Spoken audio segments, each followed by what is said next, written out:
विद्या, विद्या। हाँ बाबूजी।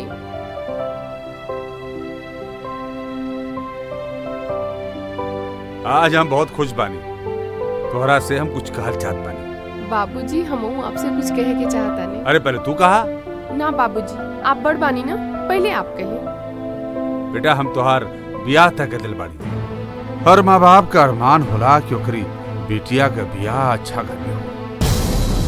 हमार मित्र राजा राम के बेटा से तोहार बियाह तय कर दिया। बहुत खुश रहो। अच्छा तू कुछ खाता रहलू ना, कहा? ना बाबूजी, कुछ खास बात ना रहे। अच्छा अच्छा।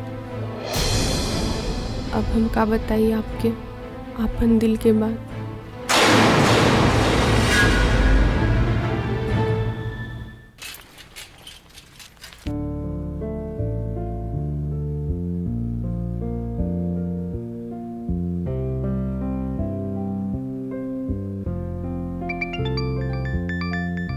का बोली भूला के हम।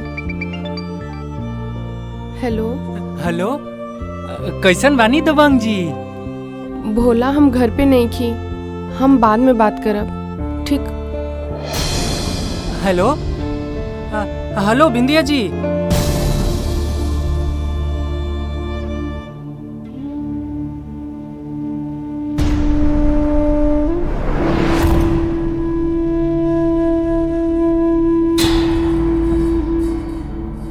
दुनिया में सब लड़की एक जैसन होली। हमर माई ठीक कहले कि अनजान पर भरोसा ना करे के चाहिए।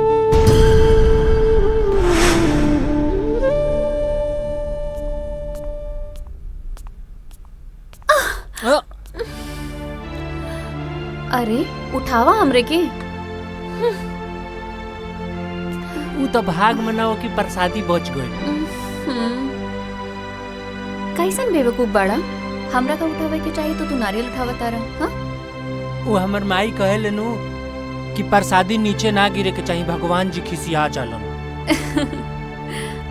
इली प्रसाद ला, सबसे पहले तू ही खा। काहे रउआ ना खाई? अरे रखा तू।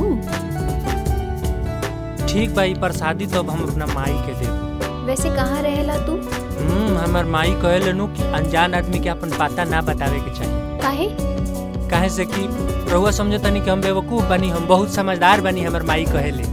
ठीक बा, तू तो बहुत समझदार बड़ा हनु।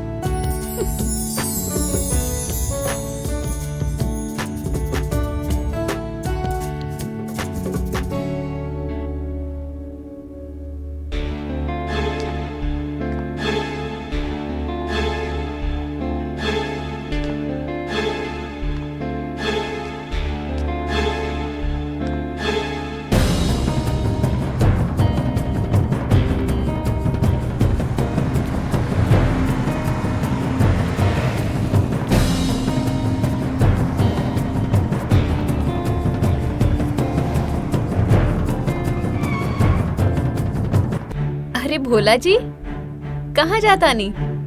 घरे जाता नी। हमरा साथे चली? ना ठीक बा, हम चल जाई। एहू खातिर मम्मी जी मना कइले बानी। अरे अब हम अनजान नहीं खी, चली आई। अरे भोला जी, सोचत का बानी, बैठी।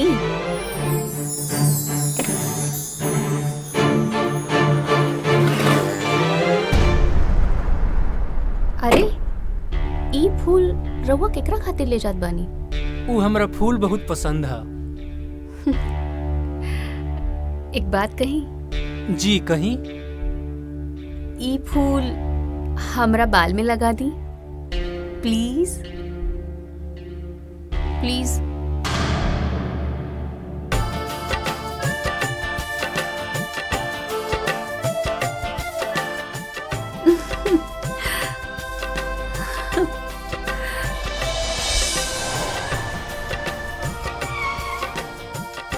मैडम जी, हमार घर आ गई, अब हम जाता नहीं। ठीक बा।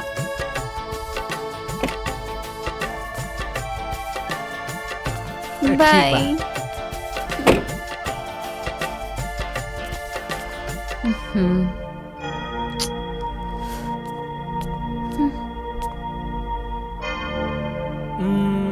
मैडम जी के तो थैंक यू बोले के भुलाइए गई नहीं।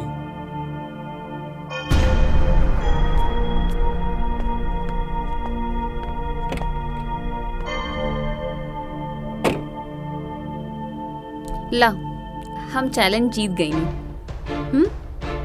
ज्योति के हुस्न का जलवा अच्छे अच्छों को पागल दीवाना कर देती है।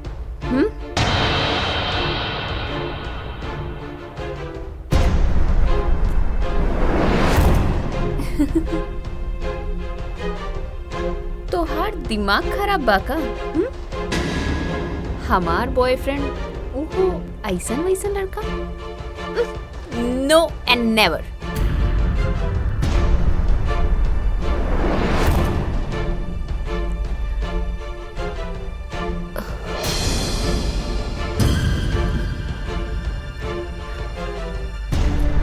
हम तो रहुआ के थैंक यू कहे आई रहनी हम मैडम जी, बाकी हमार माई सही कहले, अनजान आदमी पर भरोसा ना करे के चाहिए।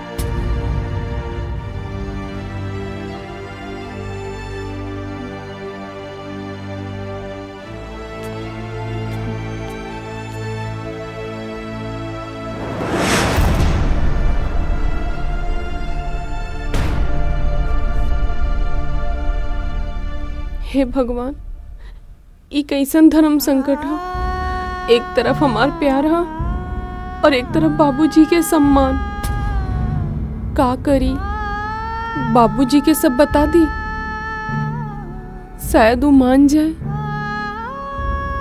लेकिन बताई भी तो का।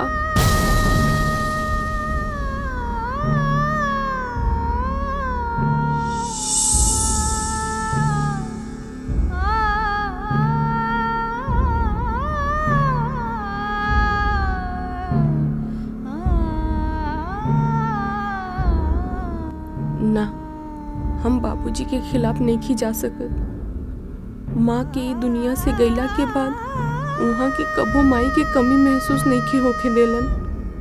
हमरा खुशी खातिर बाबूजी आपन खुशी के कुर्बान कर दीनी। आज हमरा के जब मौका मिलल बा तो हम कैसे पीछे हट जाई। माई बाप तो अपना बेटा बेटी खातिर बड़ा से बड़ा कुर्बानी दे देलन। तो जब आज हमरा के ई फर्ज निभावे के मौका मिलल बा तो हम कैसे पीछे हट जाई। ना, हम अपन प्यार के कुर्बानी दे सकतानी, लेकिन अपन बाबूजी के वचन टूटत नहीं के देख सकतानी। अब हम उन्हें बिया करब जहाँ बाबूजी चाहत बाड़न।